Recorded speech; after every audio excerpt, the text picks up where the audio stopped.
Hi everyone, welcome to Rewinding Founders. My name is Adi, and today we're talking to Noga Sapir, founder of Reflect, a mental health startup that brings biofeedback therapy into our homes.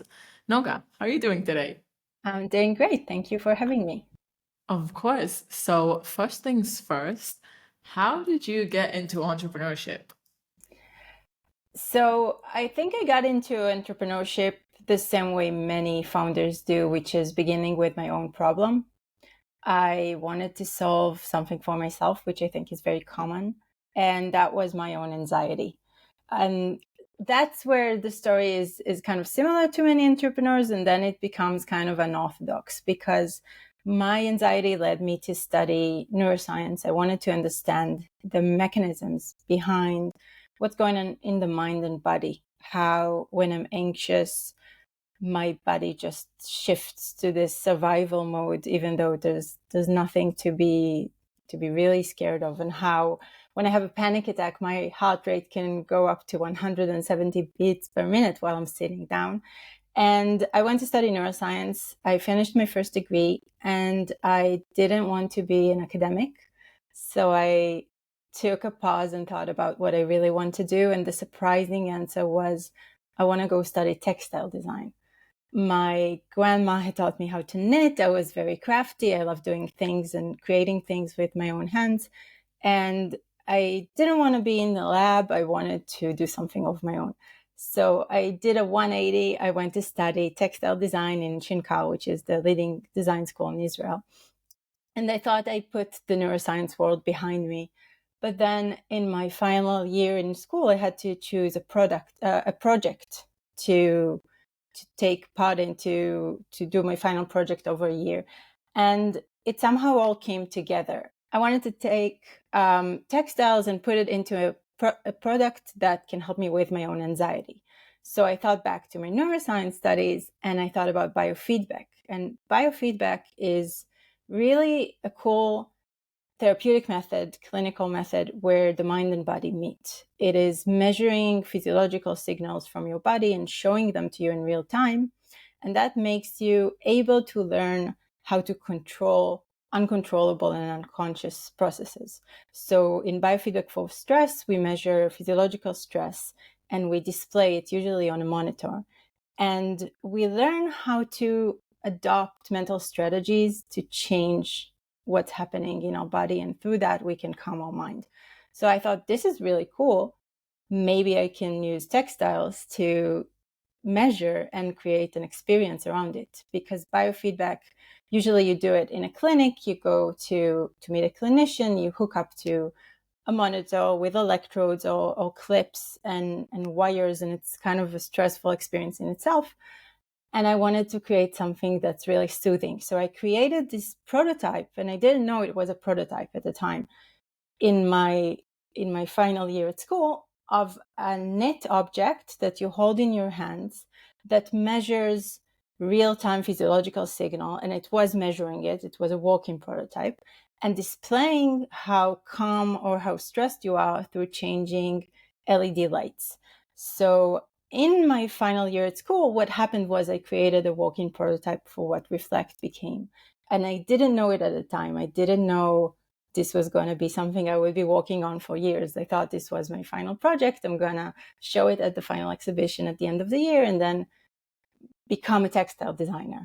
But what happened was something really magical was created, and I saw how people reacted to it. And that made me really passionate about moving forward with it. So then I was very lucky to get funding. Until then, I didn't even think of it as a startup. I thought of it as a project and something I just wanted to see happen in the world, which I think is also very common for entrepreneurs. You just have your vision and you want it to be out there. So I suddenly became a CEO and founder of my own startup. I had not anticipated this was where it was going to go, mainly because I saw potential in Reflect and I knew that it was something that people could really use. Interesting. So, what was that stage between I have this thing that I see people are sort of interested in, like they're getting some good results from it, and I'm going to raise money? Like what happened in between? When I finished school, I did what a lot of design graduates do, which is going to exhibitions, going to competitions, showing your final project to many people. And I did go to London, I went to Paris, I won a contest, I presented this in Israel too. And there was a lot of positive reaction. There was this moment of people reacting to the prototype and just loving it. Like you wanted to hold it, you wanted to hug it, because it doesn't look like a tech thing. It doesn't look like a medical thing. It looks like an orb that you want to hold and hug. And then you learn that it measures your physiology, and then you learn that it can help you relax. And it just blew people's minds.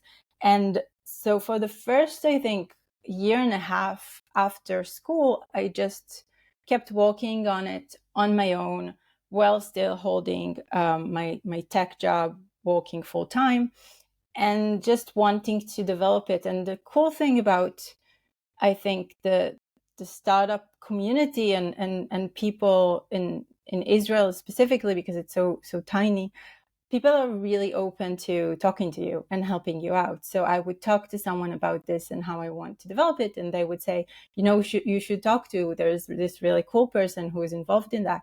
And I did all these jumps and talked to several people while still working full time. And I had the privilege to find the VC that supported me. Like I wasn't even looking for it. Someone sent me an email, look at this VC, they're looking for neuro wellness solutions. And I went and meet them, and I had this switch that became like, okay, this can be a company. Someone could fund this. And of course, sometimes you can do bootstrapped. It's very, very hard to do when it's a physical device. So I was advancing kind of slowly until I actually got funding. But I kept getting reactions and feedback and fine-tuning to help me understand what I'm looking for. So when I was finding it, I knew that I had to go for it. Interesting. So you're saying the first VC someone sent you to, you ended up like that worked. Yes, and that was incredibly lucky. I know it is not the common experience. It worked. It took a long time. I went to meet them, and then it was another, I think, 6 months where they said, okay, but like grow into it. There are some things you need to think about. And they helped me understand what I needed to do.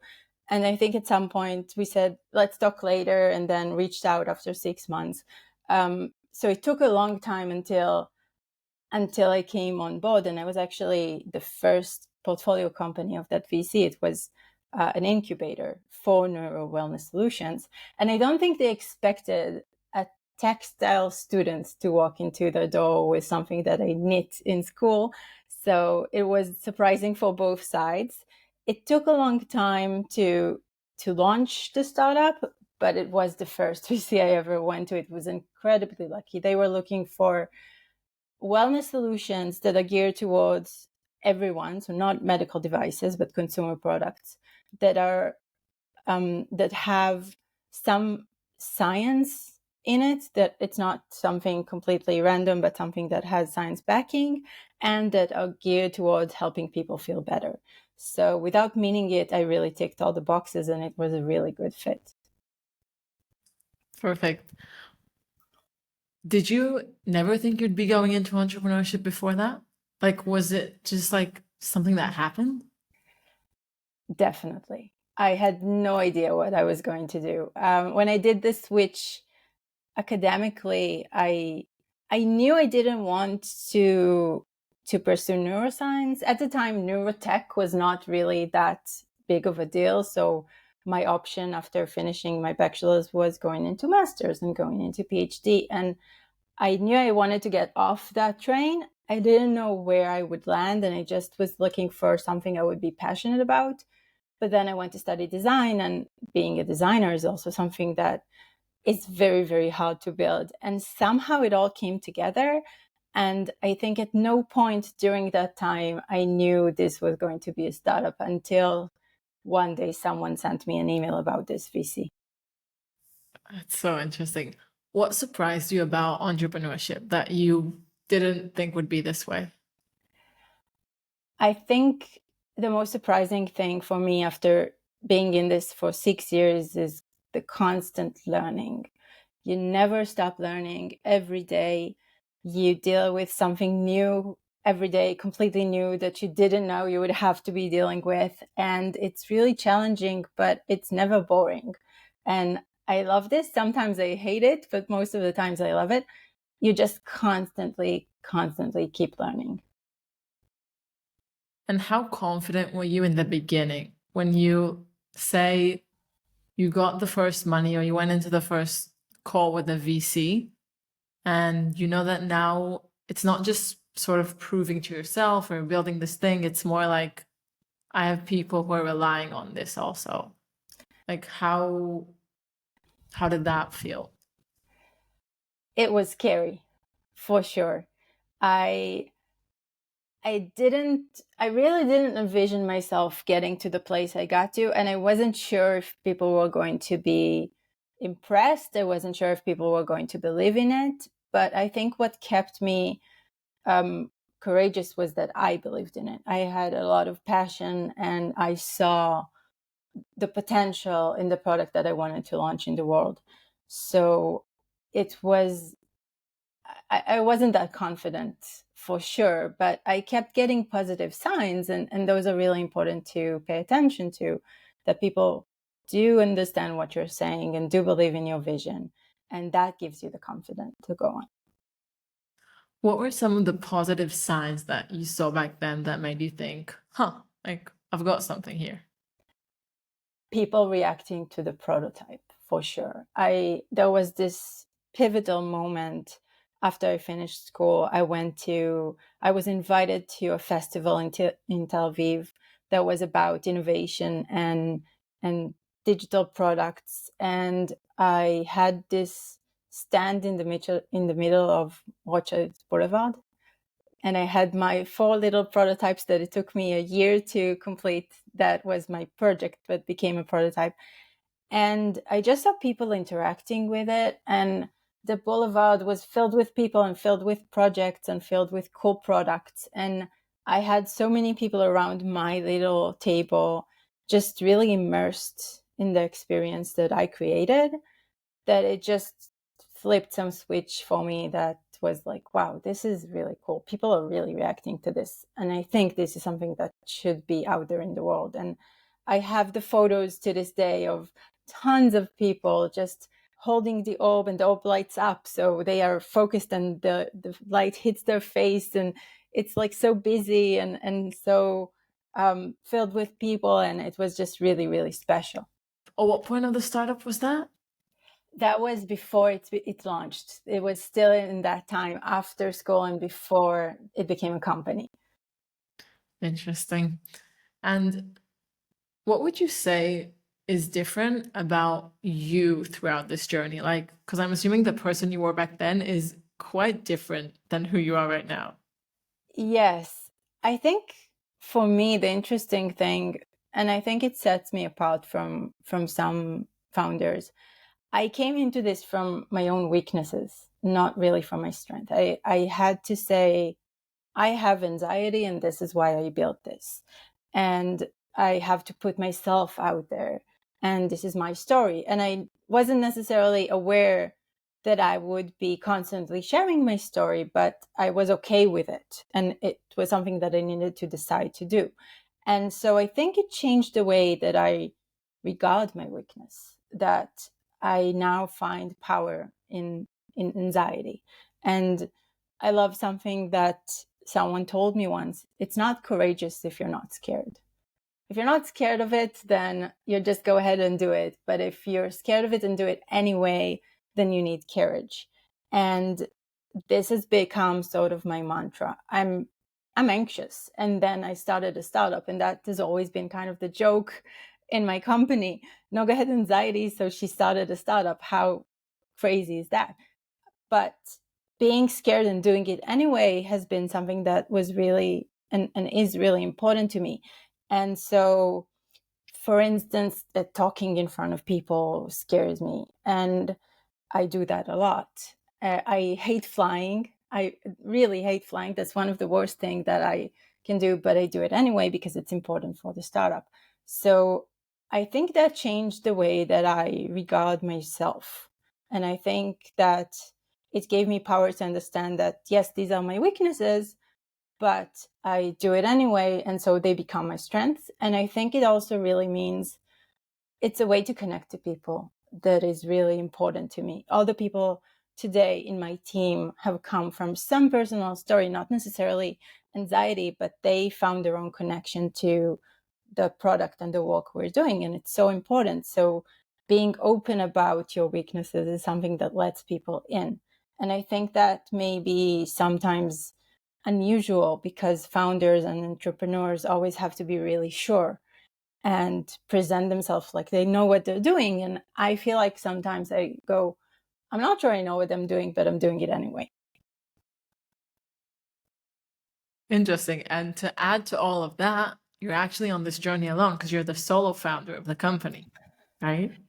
Yes. And it's crazy. And I will say someone told me early on, don't do it if you don't have a co-founder.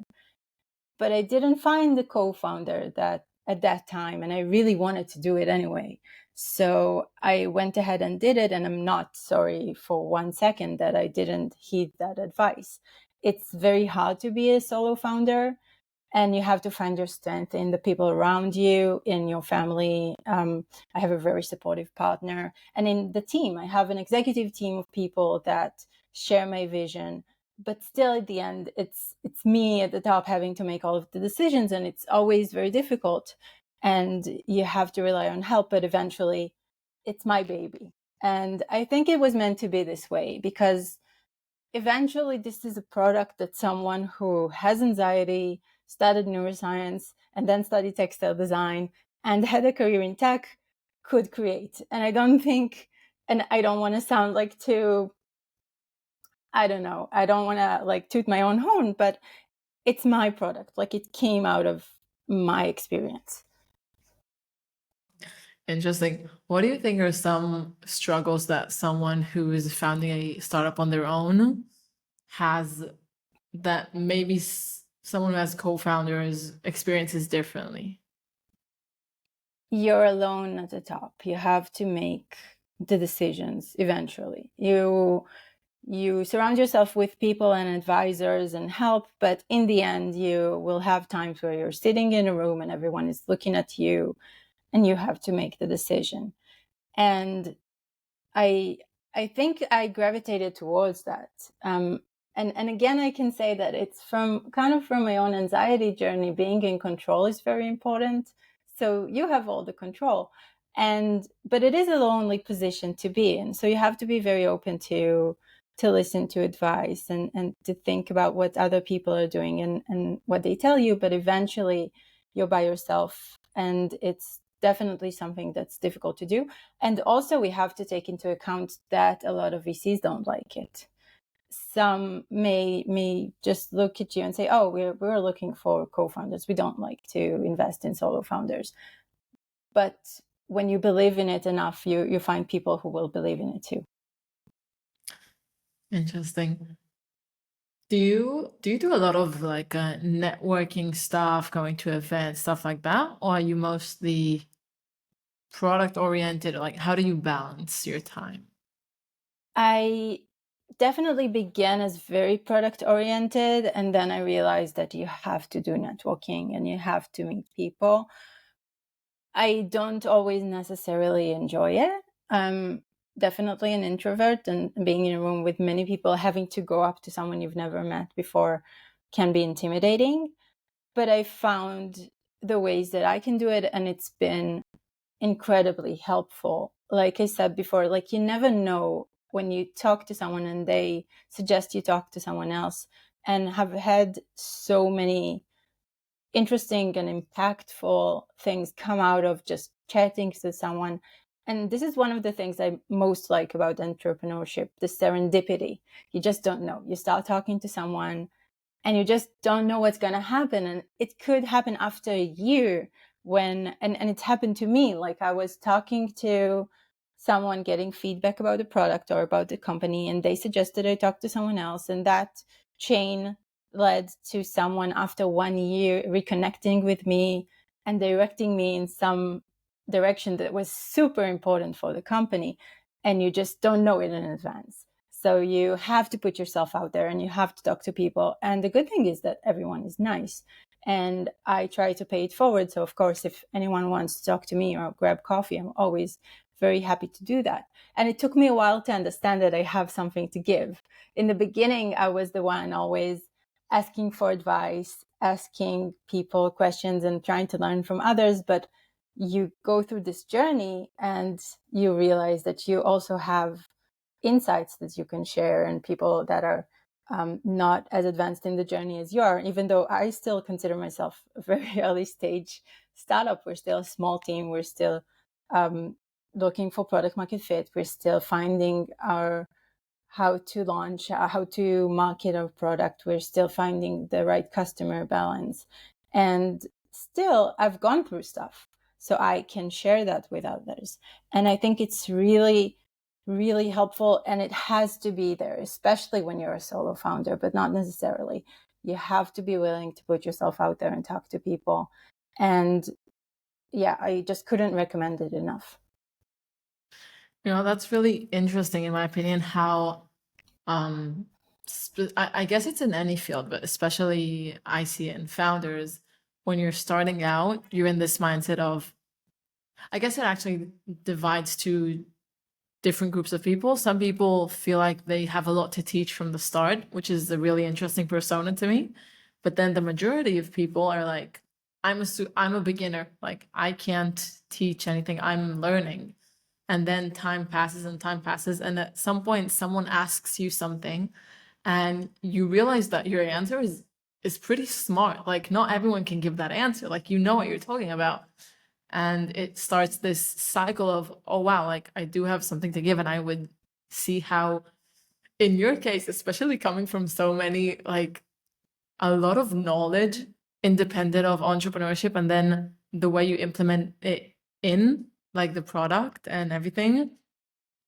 It's funny to think that, like, about the journey. So in the beginning, not really like, I'm just here to learn, sort of, to being in the position where someone could be reaching out, could be asking you to come on their podcast, could be asking you about their product. So I find that really interesting. Do you think, was there a moment where that started for you? Like, we were like, huh, like, I think probably, I'm sure there was. I'm sure there was a moment when someone asked to talk to me, and I was like, but what do I have to say? And then talk to them and realize that I do have things to say that I've learned. And I still feel like I'm learning and asking, and most of the time come into it from this open, I don't know the right answer. And because, like I said, I'm 6 years in, but I'm still learning a lot. So I usually come from a point of humility, which I think is important. Like, I think you don't know all the answers, even if you think you do, and you have to be very open to hearing from other people and other stories of successes or failures that can really teach you more about what you're going through. So there probably was a moment when someone asked if I could help them, and I took a moment and thought, well, how would I be able to? And then realized I could. But I think from the beginning also, people give you advice a lot when you ask them, for sure, but you also need to follow your intuition. So sometimes, even though I was very early on and I was a beginner and I had my ears open to advice, I needed to hone my ability to say, I get what you're saying, but maybe this is not necessarily right for me, and trust my intuition. Like the person who told me, listen, you can't do this without a co-founder. If I took that advice, there wouldn't be Reflect. So you have to balance this with being open and knowing that you don't know all the answers, but also trusting your gut when you think that you really believe in something and are passionate about something. interesting. Is there any piece of advice other than that you've heard entrepreneurs getting or giving, even, that you hear and you're like, I don't know. I think it's a very good question. And I think for me, as a solo founder, that is not the right way to go about. Like in the books, they don't recommend it. And the woman founder who talks to a lot of men in a world that is very male dominated. You want to be humble and you want to come and listen to all the advice. But again, you have to follow your intuition. So a lot of times people go by the playbook. Don't be a solo founder, do things a certain way, and VCs want this and not that. And I think really anyone who tells you this is the only right way to do this is probably wrong. They know from their experience how it worked for them or for people other than them that they know, but there are always other unusual cases like mine. And so I think anyone who says with certainty is that's the way to go is someone that I would be careful of and really check with myself and my intuition and with others and ask for more opinion, ask for a second opinion. And obviously, if everyone tells you the same thing, there's probably a grain of truth in that and a reason why they're saying it. But again, no one knows anything for sure. And entrepreneurship is all about pushing the envelope and testing the boundaries and just be very attuned to yourself, I think is really important. Interesting. Do you think that when you go down this path, especially as a solo founder, especially as a woman, does it affect your life around, like, other than the startup, like the people you surround yourself with, the activities you do? Like, how does it relate? Definitely. I think the bad news is there's no work-life balance. If you're a founder and it's your startup, then your work is your life and your life is your work. And it's really hard to, when I was working full-time at the company that someone else built, I would finish the workday and go back home and just think about other things. And that's not really something that I can do. I think about my startup all the time. And it's definitely something that you have to find your way around and build boundaries around and find ways to leave pockets of attention to the people that you love. And they need to support you as well and know that you're in this journey. And sometimes it's really hard to do. And that definitely affects relationships and the power that you require and the impact that it has on your life is immense. It's not like an everyday job. And you need to be very convinced in your passion and willing to do this the hard way, because I think there's not really easy way. So it definitely affects everything in your life. Does being a woman affect it, or is it the solo part? It's probably both. I think being a solo founder puts a lot of weight on your shoulders that you have to carry alone. So you have to find other people to carry with you in your immediate circle. And I think being a woman, there's some things that are expected of you to take care of others, to be empathetic. Sometimes you're not you're not necessarily expected to be as ambitious and career oriented as men. Luckily, I have a very supportive partner who was actually we started dating before the startup was born, so he's been with me since the conception of it. I think after I finished school and before it became a company, which was the right time to get on board. And it's been interesting for him, but definitely challenging. And you have to have a very supportive environment because your day to day is kind of crazy and it's not just a job and you don't disconnect necessarily. And I try to be better at it, but I am on the phone a lot all the time because there's always something, and important emails can arrive at night on the weekend. And yeah, it's not it's not what I expected. It's not that I expected anything, but I didn't know how consuming it would be.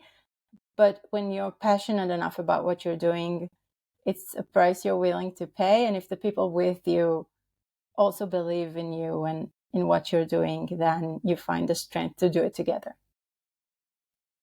Amazing. Was there any moment in time over the past years that things were not going so great and you were like, I'm not sure how we continue?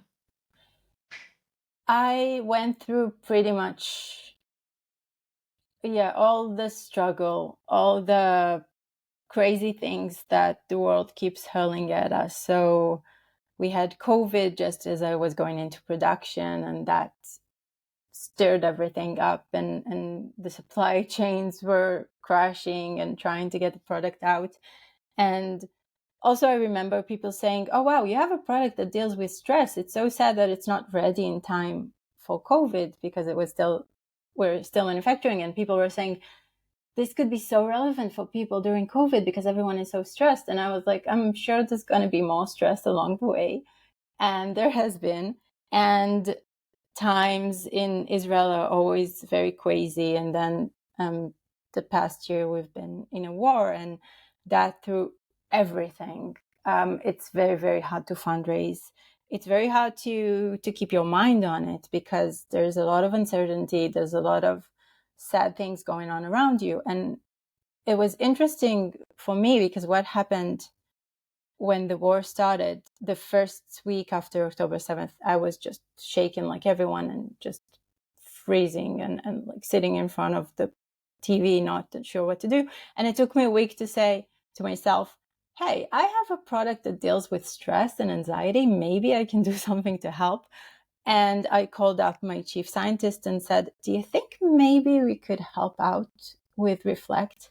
And it was a switch for me because I looked at Reflect as a consumer product for people who experience daily stress and anxiety and not necessarily immense trauma. But we said, let's give it a try. And we called our scientific advisor. He was a very well-known psychologist who deals with trauma, especially with kids, and in biofeedback. And he said, sure, let's take some Reflect orbs. Let's take them to people who have been impacted. And we had trained some psychology students of his to take orbs and go into where displaced communities were. And it was very powerful. They found out that people were not really wanting to talk about what they went through. So having this cool device, sort of just come and try it and try to practice it, was really meaningful, and people really gravitated toward it. They didn't want a therapy session, but maybe they wanted a few minutes of calm and relaxation. So that brought them in. And then it's sort of snowballed from there, because until then we were a product company geared towards the US market, which is the bigger market. We weren't well known in Israel at all. But we became known because suddenly therapists were talking to other therapists about this orb, and because the whole country was really thrown into chaos, and there was so much need for really first aid, not mental health treatment, but just mental health first aid. And therapists were really in need of tools. And suddenly they had this tool to use very easily and intuitively. And then that led us to therapists who are working with the hostage families, which is a very complex trauma because it's not ending. And then they really welcomed it into their treatment with people who are still going through incredible trauma. And suddenly Reflect is also a trauma tool. Suddenly it's something that can be as part of a mental health professional's toolbox that opens up this space for self-regulation, for bringing mind body into it. And because it's nonverbal, it's very important. And trauma is also stored in the body, as we know. So it created this space. And suddenly kids are not using it, because we had kids from displaced communities and kids on the spectrum, which we didn't know. We thought maybe it would be interesting, but we didn't know that it would be so impactful. So Reflect became so many things, and it grew out of this crisis of so many people being really in despair. And suddenly we had something that could help them, which for me meant I wasn't completely powerless. I had something to do.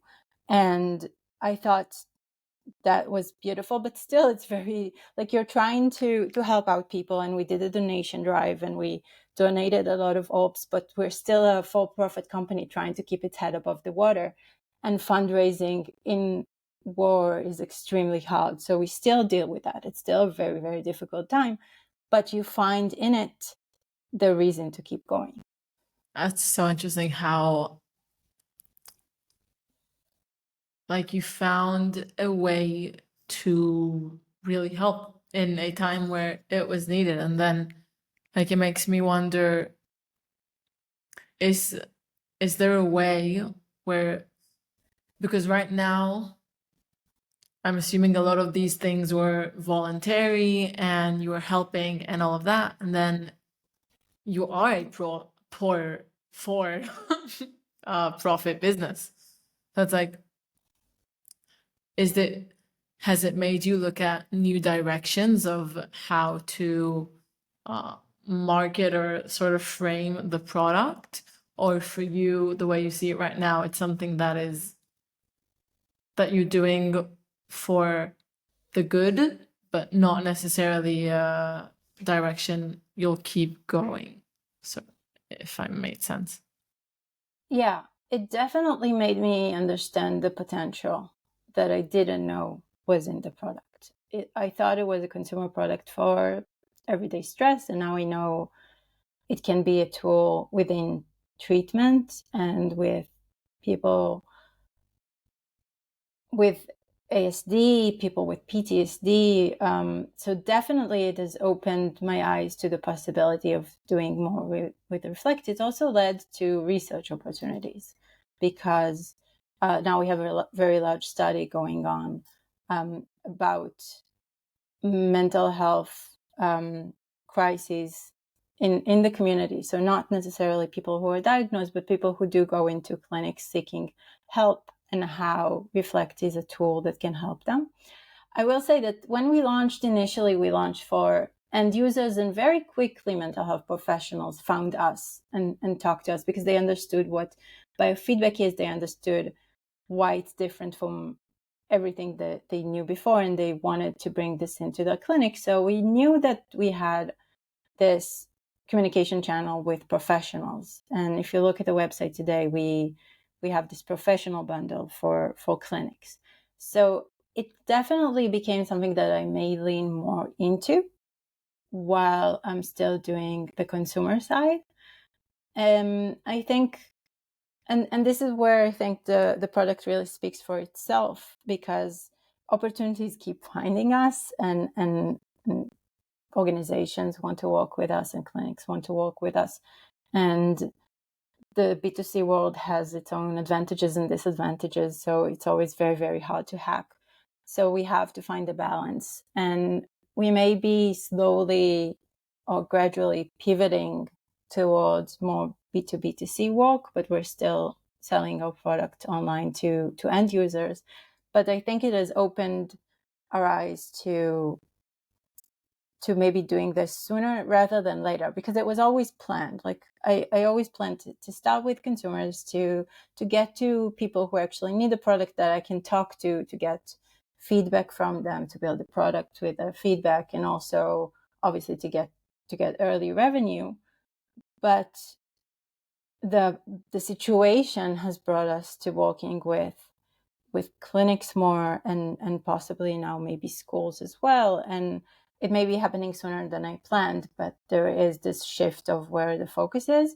And we're a very small team and going through very difficult times. So you have to keep constantly prioritizing and questioning your priorities and making sure you're doing the one thing you absolutely must be doing now. And it's really difficult for us because we want to do a lot of things all the time, which I'm sure many people feel like that.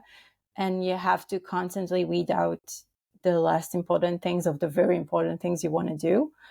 So there is definitely a shift for us in focus. And I think it is led by the need, and the need where the need is strongest. So it took me a while to understand this is not necessarily a lifestyle device that's cool to have, but something that is really a powerful tool for those who need it. And I think that makes the most sense also business wise, where the problem is the strongest to go there. Interesting. What do you think is, if I'm slightly like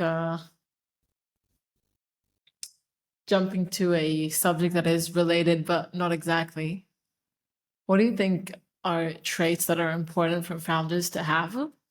Because I can hear from what you said now, a lot of like thought flexibility, a lot of being open to new things happening is super, super crucial. But are there other things that you feel like you couldn't have done this journey without? Yes, flexibility for sure is crucial. And I think, like I mentioned before, I think humility is really important. Being humble and knowing that you don't have all the answers, being open to advice, and also being open to fail. If you're constantly thinking you're doing the best thing possible in the world and you know exactly how to do it, then when you fail, it's going to be that much harder. You need to know that there's going to be times where it's really difficult and you'll get through them. And you have to know that you don't have all the answers. So I really think humility is important. And I think, again, because I came into entrepreneurship from something that I felt was quote unquote wrong with me, that I came humble.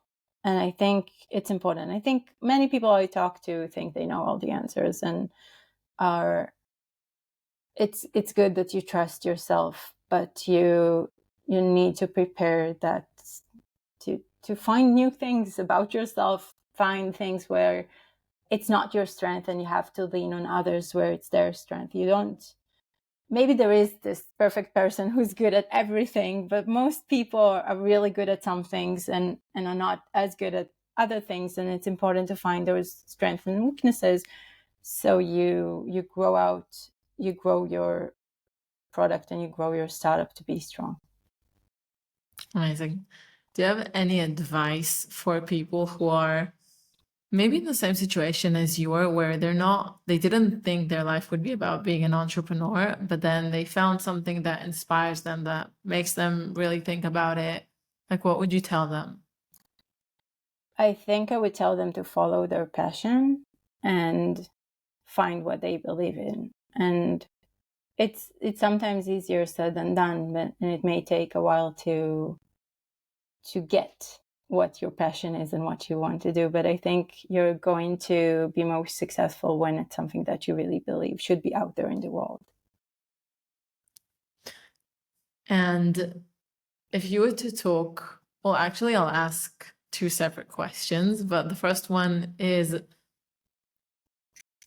if you could talk to yourself of 6 years ago, just have a conversation, what would you talk about? I think 6 years ago, I was very scared and I wasn't sure I had it in me. And I think I would say it's not going to be easy, but you have it in you. And you may think it's not for you, but you'll find a way to make it yours. I think that's the most important thing that I learned. Okay, so my last question, and thank you so much for your time and for being so open and sharing like everything you learned from your journey and the way that you view it. It's very fun to hear someone who's so connected to their thing. My last question is, it's not even a question as much as like a statement, that this podcast is now recorded and you can listen to it in 5 years, in 10 years. What is something that you're thinking now that if you were listening in the future, you'd want to hear a reminder of? I think it's a very good question. I think we don't even know what the future has in store. And I feel right now I'm in a very difficult time in the startup. And I'm like, my first thought that comes to mind is maybe like in 5 years, I'm going to listen back and think about this person and think, oh, you had no idea what was coming. Like you thought you knew where you're at, but maybe there's more challenges. I'm sure there's more challenges and there's more successes as well that you can't even fathom right now. And I think this is what these past 6 years have taught me. You have no idea what's behind the bend, and you have to keep going to find it out. And like crazy stuff has happened, like really good stuff, really bad stuff too. You just never know. Suddenly an email drops in your inbox that completely changes the direction of what you were doing, or suddenly something happens in the world that completely changes. So I don't think I'm naive anymore as much as I was a few years ago, but I still think in the future I'm going to be like, she had no idea. I guess it's true. I guess at any point right now, if you go back 5 years, you're like, Yeah. sweetie. Yeah. Okay, well, thank you so much, Noga. Thank you. I had a lovely time talking to you.